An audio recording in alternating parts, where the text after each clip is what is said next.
The hologram vanishes, leaving Aiko motionless, her fists clenched, her gaze fixed on the empty space where Yumi once stood. The heavy silence underscores Aiko's inner turmoil. A faint light flickers, illuminating dust motes as Aiko's voice whispers, "He has her." Lucian studies the projection with professional intensity. That projection was live. The background. It looked like a fractured zone. Could be the dead grid. In the dim light of her apartment, Nara hunches over her computer, her face illuminated by the screen's glow. Her fingers fly across the keyboard as she types quickly. Dead grid sealed off. Nothing's come out of there since the Osaka Pulse. Aiko's gaze intensifies, her determination hardening. Then we break in. Blast it open. I don't care how dead it is, I'm going in. Nara, head bowed, assesses Aiko's determination as she speaks. Hi, my name is Nara. Nice to meet you. It's good having a girl here. You're hot-headed. I like that. But if you run in unprepared, Kane will crush you. And your sister, Yumi, will be lost forever. Aiko advances, fire burning in her eyes. Then train me, or move aside.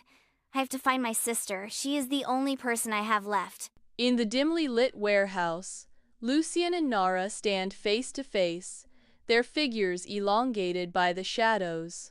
A silent acknowledgement passes between them, a shared secret hanging in the air. Nara's chin emerges, a subtle hint of mischief sparkling in her eyes. In the unknown, Nara watches with an inscrutable gaze. She's got spirit. Let's test if she's got skills. Within the vast simulation chamber, holographic grids materialize a ruined cityscape, forging a starkly realistic combat zone. In the control booth, Nara watches Aiko's simulation intently. All right, rookie. Rule 1. Time isn't your ally. It's a loaded gun, you just found the trigger. Aiko stands poised, a gleaming blade firm in her grip, eyes focused on the arena before her. Menacing simul drones materialize, their red eyes scanning, ready to strike. The drones' limbs shift, whirring with anticipation as they encircle Aiko. Lucian's voice resonates, omnipresent and ethereal. Let them strike first. The disembodied voice advises, time your pulse, focus on the shard. Aiko's desperate struggle unfolds as she narrowly avoids the drone's relentless attacks. A swing and a miss, then a Ganya brutal hit lands squarely on the ribs. Aiko grits teeth, struggling to regain herself. Aiko whispers, "Okay, focus." Aiko closes her eyes, her shard mark flaring brilliantly as time twists around her. She moves with calculated precision, dodging the drone's attacks. With a swift slash, she disables a drone, her movements a blur. She pivots, her foot striking another drone, sending it crashing violently into a wall. Aiko continues her work, her brow furrowed in intense concentration. Nara's voice echo. That's more like it. Aiko's eyes dart up as a fourth drone materializes bigger and faster. She struggles to control time, but the shard within her pulses erratically. Time twists and bends, then snaps back violently.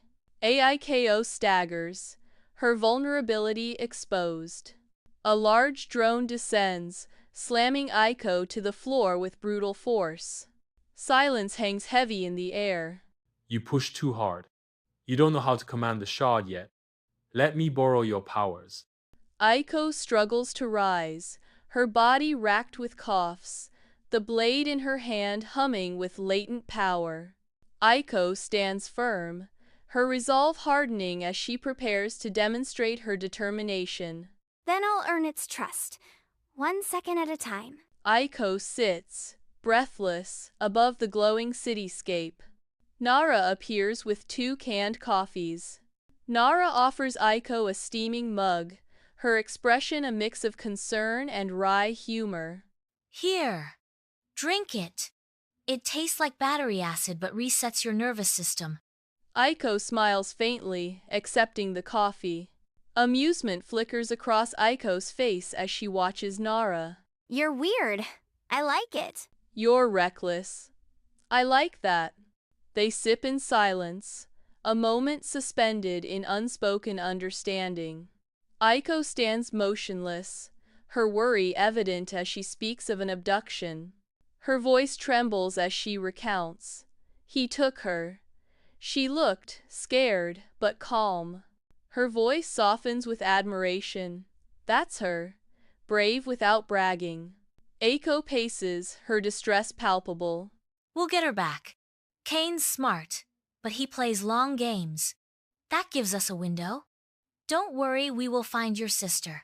Aiko's eyes reflect curiosity as she turns her attention to Nara, a silent question hanging in the air. Why are you in this mess? I am very curious to hear your story. Nara shrugs, her eyes sparkling with playful mischief as she recounts tales of her past. Chrono hack went sideways. I fractured a museum, accidentally brought a dinosaur to the present. Lucian offered me a job, or a prison cell. I picked chaos. Aiko listens intently, a smile playing on her lips as she struggles to believe Nara's unbelievable story. You're serious? Your story is unbelievable. In stark isolation, Nara stands, her gaze fixed.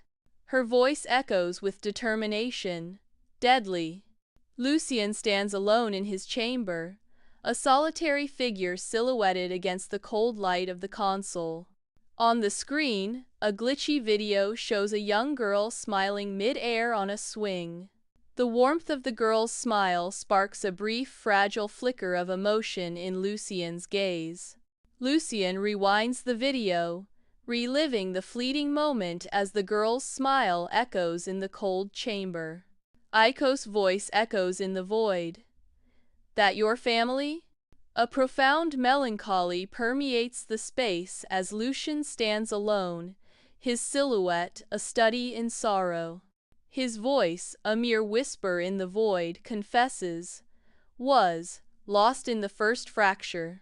Do you ever get tired of carrying ghosts? Lucian turns, his gaze filled with weary resignation. Every day. That's why I fight to give others a chance not to. His coat sweeps past, a fleeting shadow in the stark light. Silence fills the air, broken only by the faint flicker of a lamp, casting long shadows. Get some rest. We leave at dawn. Destination: the Edo fracture. Eerie lanterns cast shadows as Yumi sits alone within her time cage. Echoing footsteps signal Kane's approach. Kane stands calmly, his expression unreadable. You're very brave, just like your sister. Yumi stands defiant, eyes blazing with determination. I know my sister is looking for me. She's coming for me. Kane smiles, his intentions veiled in mystery. I hope she does. The timeline needs her too. It's the only way this story ends.